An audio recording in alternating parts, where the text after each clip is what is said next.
నమస్తే. చంద్రిక ఆస్ట్రో న్యూమరాలజీకి స్వాగతం. సంఖ్యాశాస్త్రంలో ఏ సంఖ్య వాళ్ళు ఏ వృక్షాన్ని పెంచాలి, పూజించాలి అనే విషయాన్ని తెలుసుకునే క్రమంలో అమ్మాయిలైనా అబ్బాయిలైనా, ఇంటిలో అయినా పెరటిలో అయినా, వ్యవసాయ క్షేత్రంలోనైనా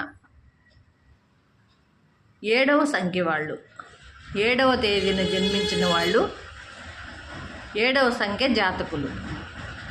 వీళ్ళు ఏ వృక్షాన్ని పెంచాలి,